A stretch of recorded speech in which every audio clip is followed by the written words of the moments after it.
This, as I told you, this is the topic of the panel is decoding AI's pivotal decade. So there are a lot of things happening. We all know since the last 3 years about AI. Someone of you think AI is a hype. So to discuss this, we will call on Michael. So Michael is the CTO of Falcons.ai, and he is dedicated to the deployment of AI for good. And he has been a consultant practitioner and author with almost 2 decades of IT experience. Welcome, Michael. And now we have Beto. Beto is a telecom engineer and a data scientist, entrepreneur, and an internal optimist. And enthusiastically, he's also exploring the frontier of AI with a deep interest in philosophical implication of ASI. And this is a new word, ASI. We will talk more about this.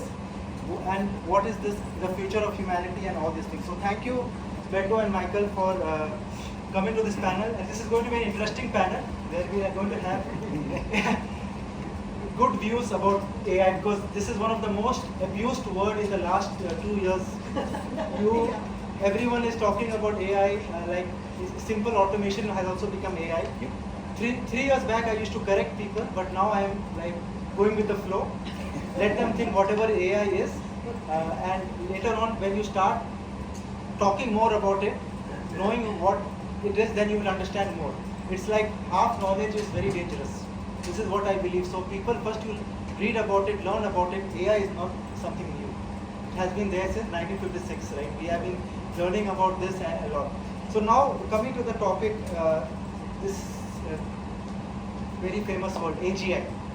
So we know the 5 levels that even OpenAI defined, and we are right now we are not close to AGI.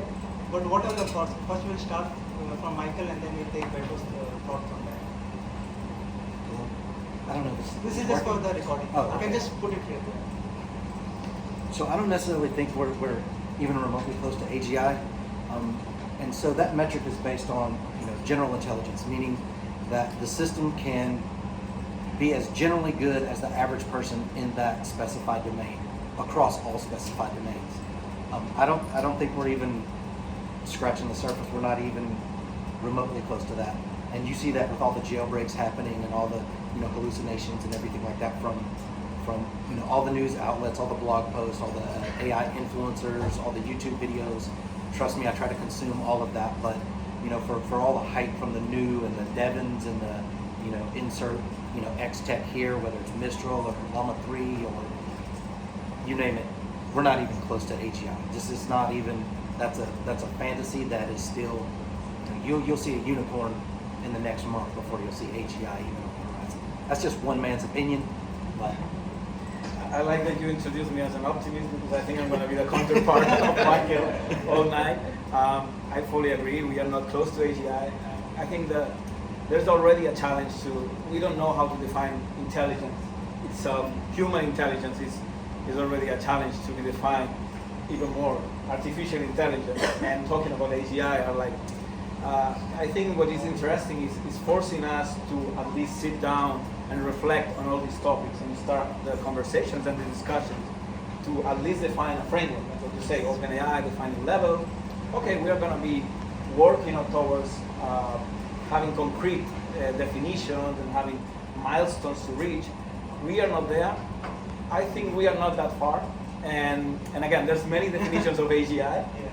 The one I like the most is, for me, AGI is when a machine can do better most of the jobs, cognitive jobs, better than most of the people, which is completely vague. It's nothing specific, but it's something that I guess we could feel when we see it. By the way, one last thing. I think the current technology that we have nowadays, if we bring it back 5-10 years, we maybe say, oh, that is clearly AGI.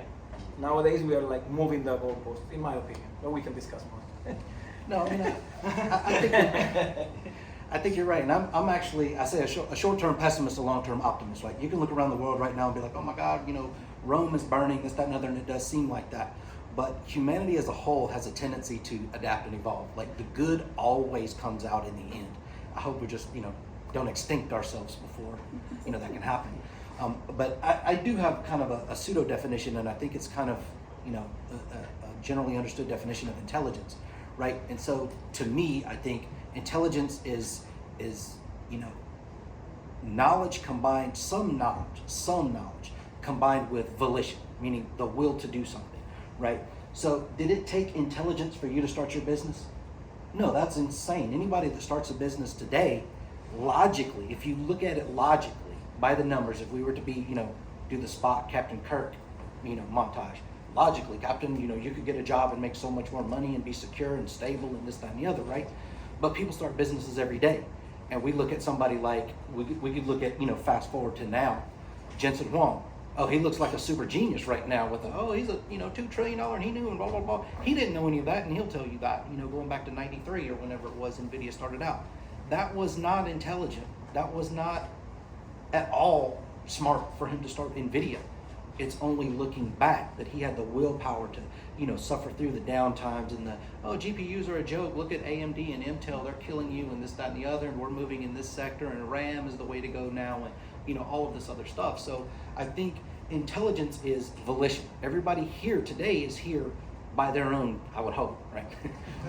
But by their own will, right? They chose to let me engage in this activity and hopefully learn something or be able to provide some feedback. So that's intelligence to me. And machines are not even close to exercising their own volition.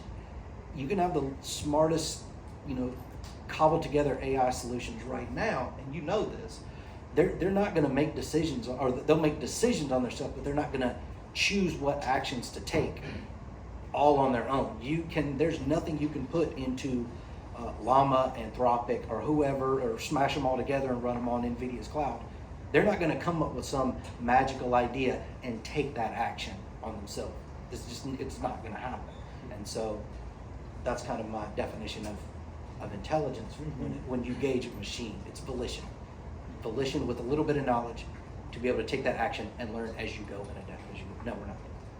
Not close. Yesterday only we were having our event where people were saying that the LLMs Yes. are not that good. They are hallucinating. Their By expectation, design. their expectation is everything should be perfect, right? Like Google, when you're doing Google, we are using a calculator, you expect a correct answer, but with LLMs, it will take some time. And it will take some time because of the design of, coming to the topic about transformers, right? We were discussing about the way transformers has been designed to do these things. And it is a generation, right? And we have to take it step by step. Right now the technology has just started and it is getting improved as we speak. And it is good that you guys are using the technology and understanding it, but it is far from to be accurate. It will take much more time to get accurate, to get to the place where we have the internet or the Googles, right?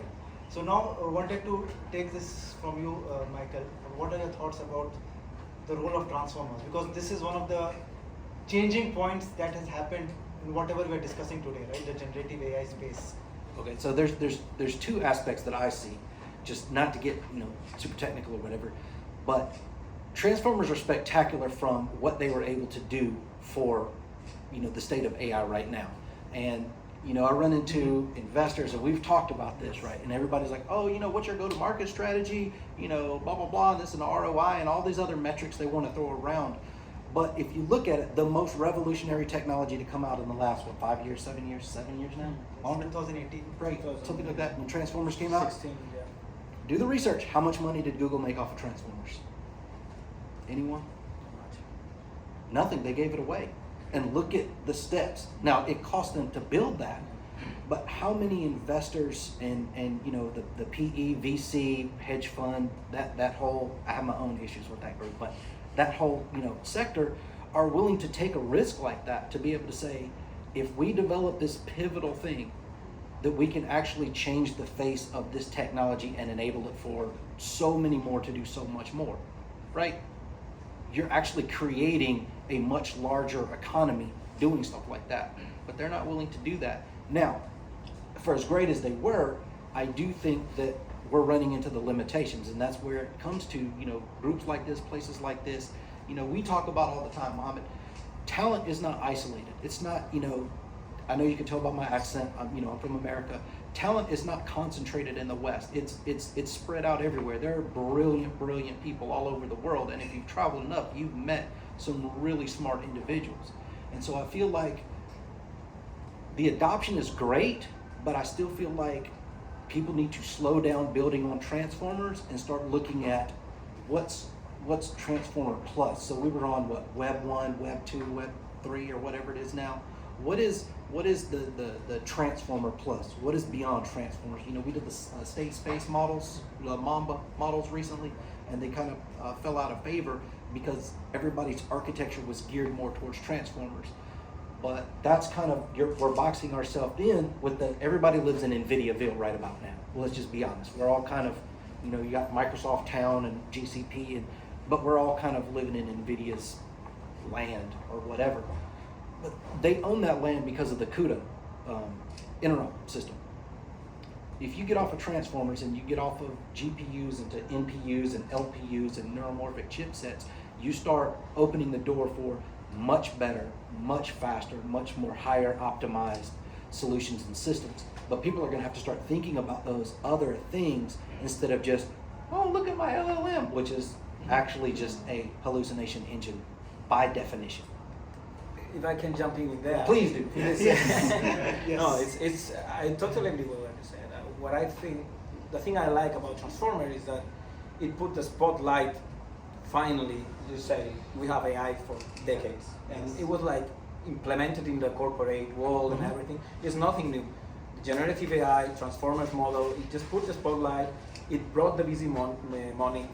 I agree, they're not getting returns, and this is, I think we're gonna talk about the possible bubble at some point because they're not getting returns and everything. But at least it seems that there is a new gold rush that is attracting talent, that is attracting money. We need money from the VCs and from many other sectors to progress. I think, I'm not sure if we will need more breakthroughs to go to AGI or not, if we can scale transformers until we get something completely different, or we can just put on top of it things like, I don't know, neuromorph, AI, whatever you want to call it. I don't know. I'm not sure if we are going to be able to do that. I don't know. But at least I'm happy to see that everyone is paying attention to this and it's accelerating at a rate. And I just want to do a quick reflection that we are saying that LLMs are not very good, we have hallucinations, they're not perfect, we cannot trust, they're not factual machines, we cannot trust what they come.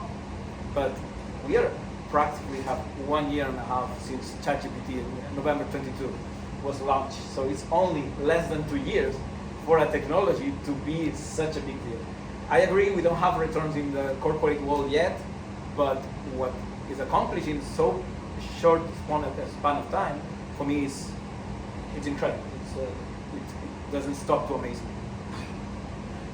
Right, so it's ChatGPT was about accessibility, right? Anybody that spent any time, you know, looking at this, like I built a goofy little, that's not goofy, it was for a manufacturing company, but I built before RAG was a thing, a RAG model using, I think it was GPT-2, 1.5 or 2, it was very early.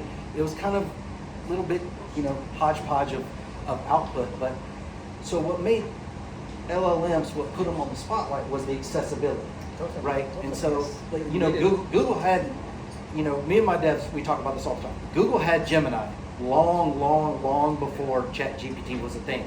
And if you remember, the summer before ChatGPT was launched, that Google researcher got fired for saying, oh my God, it's saying don't turn the power off and kill me. Like, it's alive, it's AGI, this, that, and the other. So that proved that there was, you know, I guess competent content coming out of these systems back then. And I don't want to, you know, sound like the doomsayer. Like, I do think there's so much good that LLMs are capable of. I just don't think that the height or the expectations of them to always be accurate should be at that level. If you type anything into, or prompt engineer, or whatever term you want to use, anything into an LLM, and you expect something factual to come out, you're wrong. Totally. For me, it's like how to project where we are right now from where we come and when we are going to be in 2 years' time. So for me, this is an interesting challenge. Like, we cannot be linear because we know that this is not linear. Absolutely. And Absolutely. if we consider the exponentiality of this development, where we are going to be in 2 years. Like, you know, GPT-5, they're saying OpenAI that is going to be PhD level reasoning. The thing is that I have my doubts. I'm the first one doubting Sam Altman and all the crew. However, if they deliver with what they're promising, I don't know if it will be PhD level reasoning, but they're working. Everyone is working in this second level of AGI reasoning machines. If we really get some improvement in there, we will. I don't think we will be able to trust the facts out of it yet, but it will be a step in the right direction. I think we are like progressing quite fast for what it is. This is my opinion, completely personal opinion. So some years back there was Web 3.0, blockchain, crypto, and now a lot of companies are looking for that fancy word AI, right? For investments, every app has now, they use the word AI powered app, or maybe they are basically LLM wrappers, but Yes. there is a lot of craze in the Silicon Valley, and also now it's coming to this region as well. So what are your thoughts about the VC and the fake capitalism that is happening around the AI space? Can I take this one first? Yeah, you can. You want to make this- Go ahead. Go ahead. Just very quick here. Sure, So sure. what my take is on this is, I know there have been hype cycles before. Yes. I've been through the blockchain one, and it was crazy one. Yes. I think this is the first time a technology has the potential to improve itself.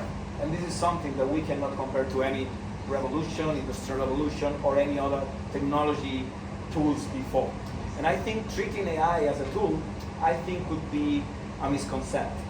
Because we think, AI is very useful, it's like a computer, or it's like internet. I think it's another category, and we never face this category.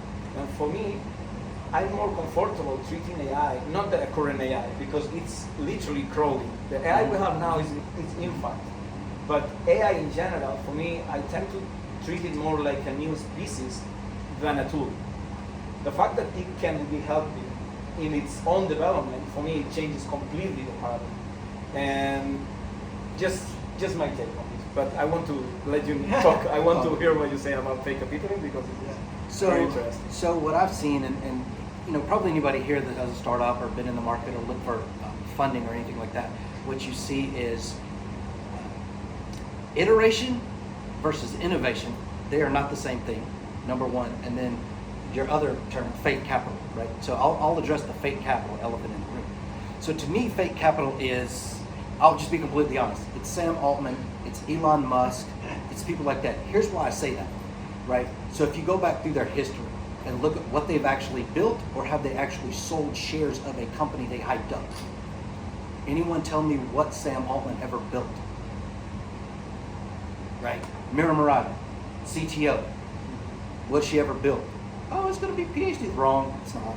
But so then you have other people that are actually building these technologies. The Ilya Sutskever's,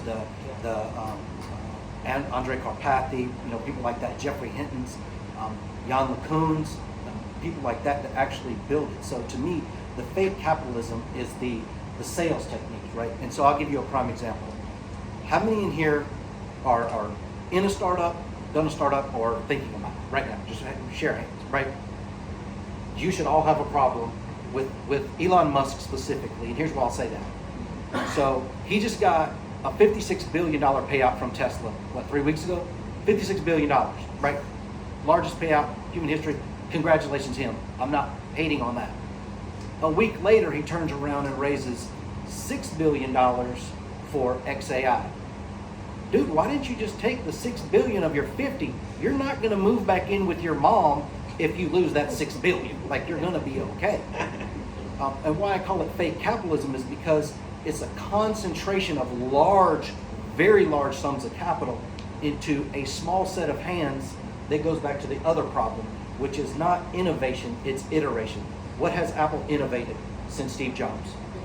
Iteration. And I'm just going to go ahead and put it out there too. What has Microsoft innovated? Nothing. What is OpenAI innovated?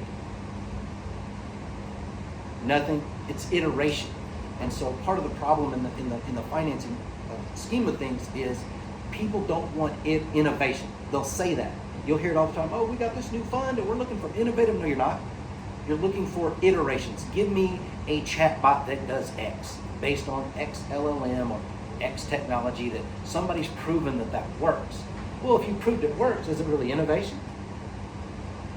No, that's iteration. You've proved that, well, we can kind of get this offshoot, this little branch right here, right?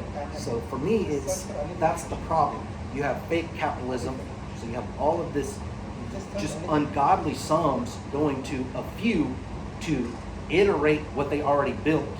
And then you have everybody else in this pool saying, literally telling technologists to, can you start us another restaurant? Just change up your burger recipe. That's literally what they're asking for. How many RAG solutions have you guys heard of?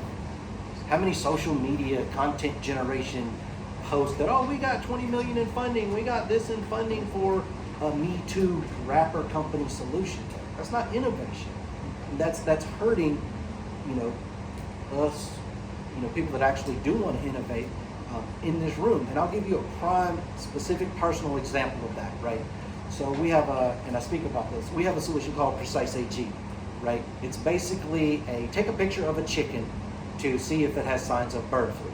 I don't know if a lot of you keep up on the price of chicken, but that's a huge global source of protein to the world. Like, whatever you believe, the chicken is not sacred in your religion. I promise you, right? I mean, unless you're vegetarian or whatever. So when there's large outbreaks of bird flu, that cripples everything. Eggs, to just regular poultry products across the board, right?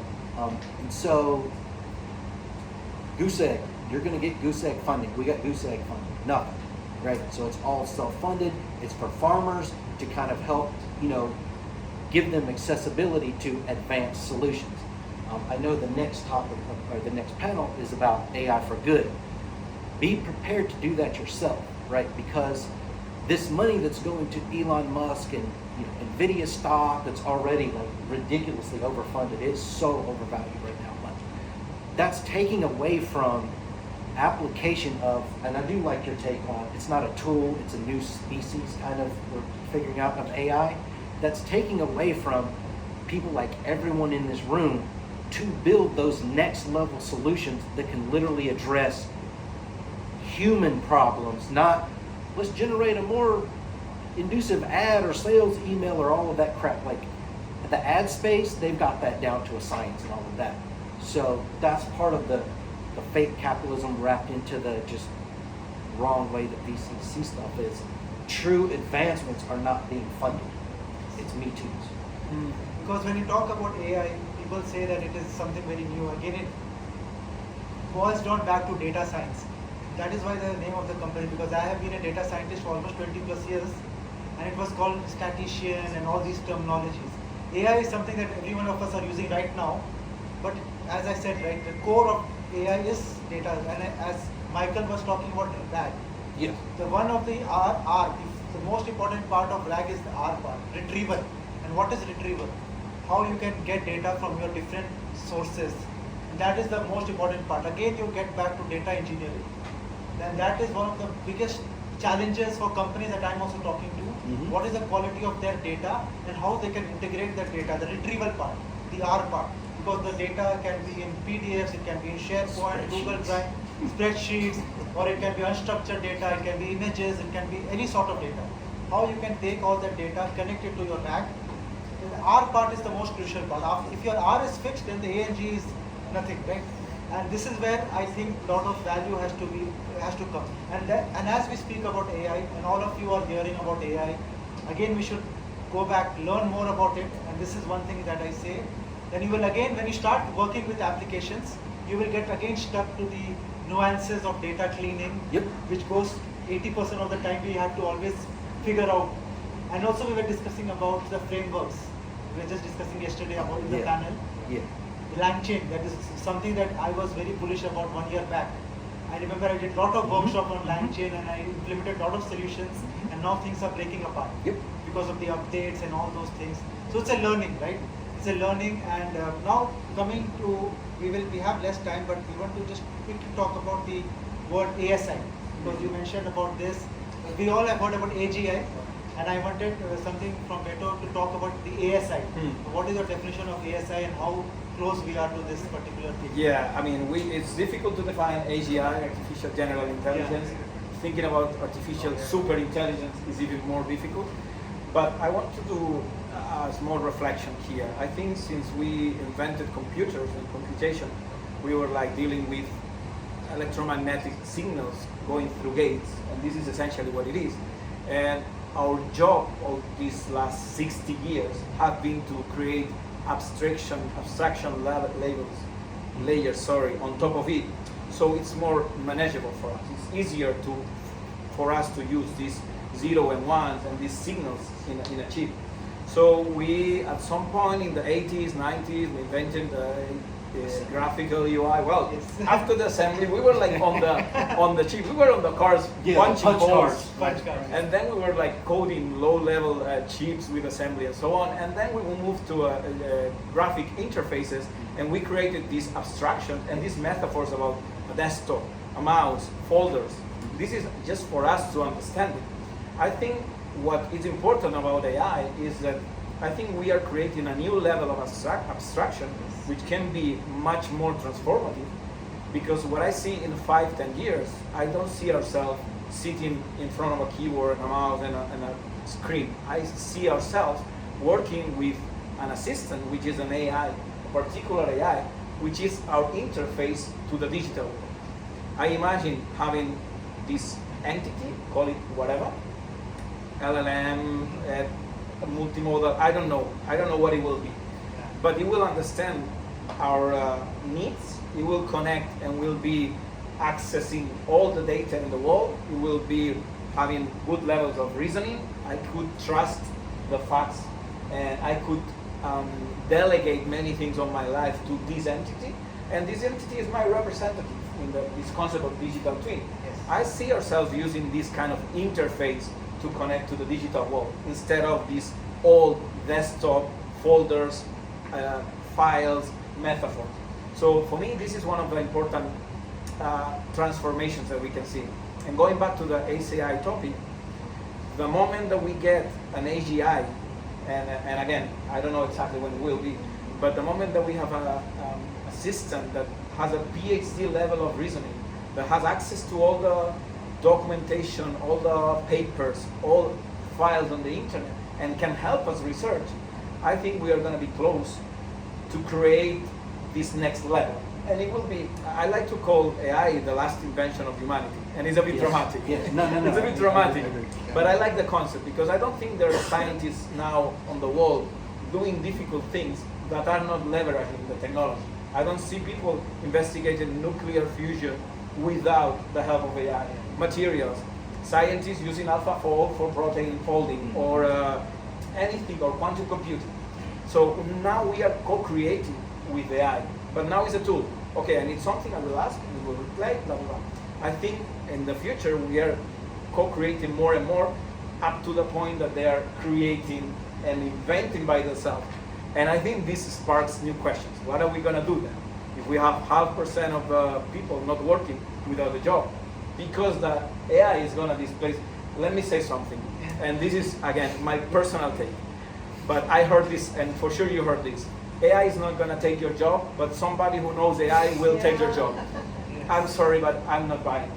I think AI will take your job eventually. If a person is 3 times more productive using AI, it means that instead of needing 3 people, he's going to need only 1. So 2 jobs are going to be displaced with this. So maybe not now, and it's already happening. Maybe next year, maybe in 2 years, maybe 5. But it's going to be substituting people. We need to find, of course we are going to generate new jobs, but I don't think we are going to be able to keep up with the displacement of jobs. And then, as humans and as a civilization, we need to think, we have been defined of our work for centuries. What if we don't have anything to do, and why we don't have problems? This is going to be interesting times. I'm very excited to see what's coming in the next 5-10 years. But yeah, this is my take on ACI. Yeah. So I think no. I agree with. I said I'm not an optimist. No, you're fine. You're fine. I agree with some of the points you said. The minute, and it literally, I don't think it's the timeline. The minute we hit AGI, 1 minute later we'll be at ASI. Because if it can do all of those things, it can figure out how to better itself, and that's the whole kind of threshold, the singularity, right? iterations. Right. So I feel like you said, like, and I'm going to jump to the end of what you were talking about, like, what's going to happen when, yes, ASM. not ASI, AI is going to take your jobs. Like, that's just not even, that's just prepare for doom and gloom on the job front. But I think that begs another question. And so Lori talks about this all the time about, the human level impact of what's happening in the world and with this technology. And go to school is what I think everybody's going to do. Because you have this great thing, right? And I look at it as, not religious, but like an oracle type of thing, right? What would you do if you had that? Well, at your current level of competency, you could only be able to ask that level of questions. So you have to educate yourself, right? To make the world better, you educate yourself so you know, what questions can I ask this thing? What do I want answers to, right? You can't just sit there and be like, oh, how many people like this post today? How can I make this post go viral? Like, that's, like, honestly, that's just stupid stuff. The human level impacts, right? What are the polycrises in the world? What's one crisis that's feeding off another, that's feeding off another, and another, and another, and another? How can I break that chain? Even if it only positively impacts my community, then we can replicate that. So I think education is what we're going to do, because we have to get better at asking this corpus of whatever next species of thing better questions, so then we can take those actions to do those better things, to then ask better questions. And that's the only way, my opinion, one man's opinion, that we're actually going to be able to leverage AGI, ASI to make us better, and not, comic book Terminator doom and gloom, rise of the machines kill us all, right? I do feel like corruption from a financial perspective and market manipulation should definitely be worried. I think anybody that's in the financial space that has any like black money or anything like that going on, definitely be scared, because the moment AGI hits, all of that's over. Because especially if we, going back to what I was talking about, volition, if we do give it analyze this market for signs of fairness and accountability, and eliminate any instances of what is it called, AML, anti-money laundering, money laundering. You think a system that has that reasoning capacity and access to all those networks couldn't make that happen instantly? Like, so I look at, I'm long-term optimist, short-term doom and gloom, right? But long-term, I think there's a lot of, and I say finance, not specifically hard money currency, but blockchain, all of that, anything that deals with transaction level. You're looking at, if the right system was asked the right questions and launched, yeah, I think we would live in a much more equitable world. And I think you would see quality of life across the board just explode. You touched upon that point, Michael, and this is the last question before me and Sadia give you a timer. Okay. But we stressed about this, about education, right?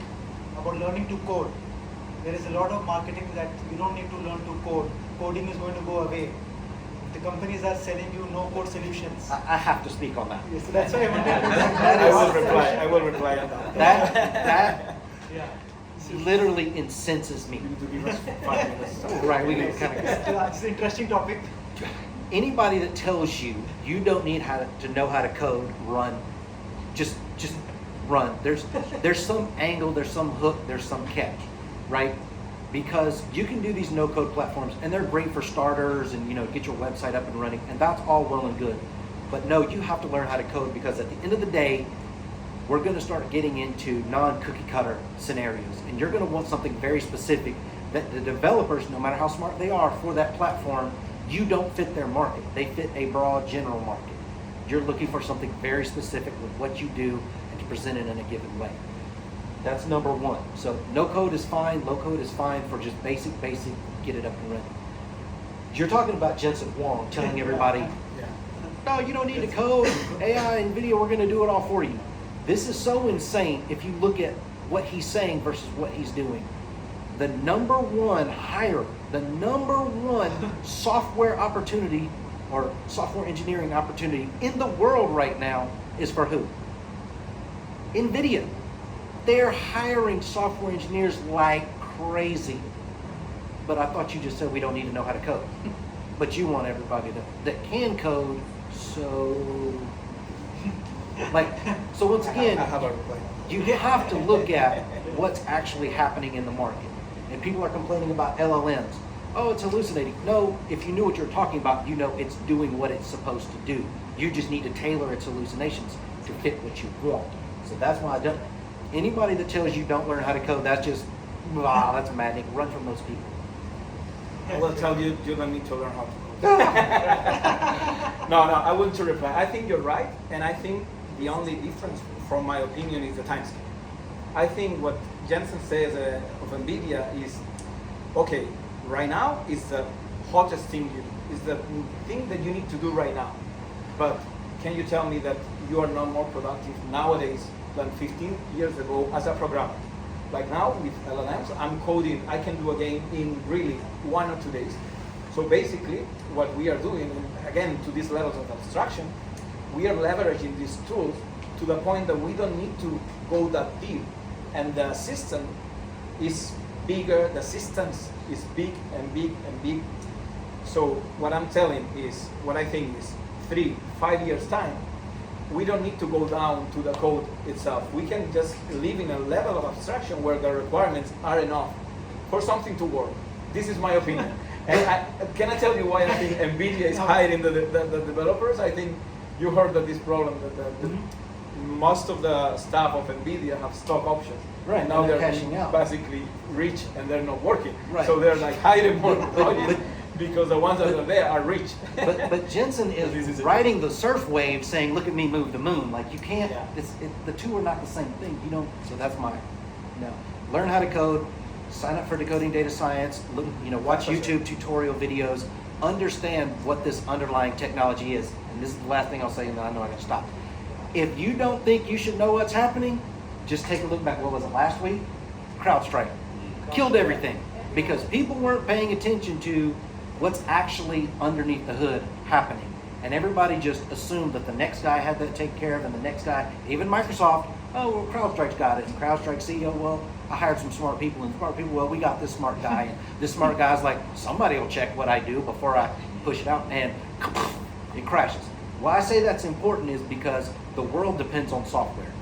From the desalination plants to getting power, all of the critical infrastructure that we operate, that we call ourselves civilization, is run on software.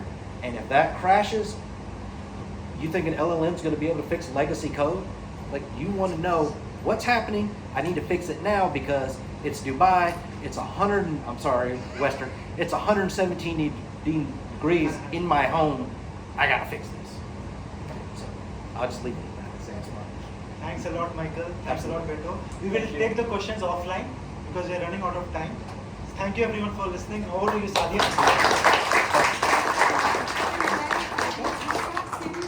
Maybe podcast or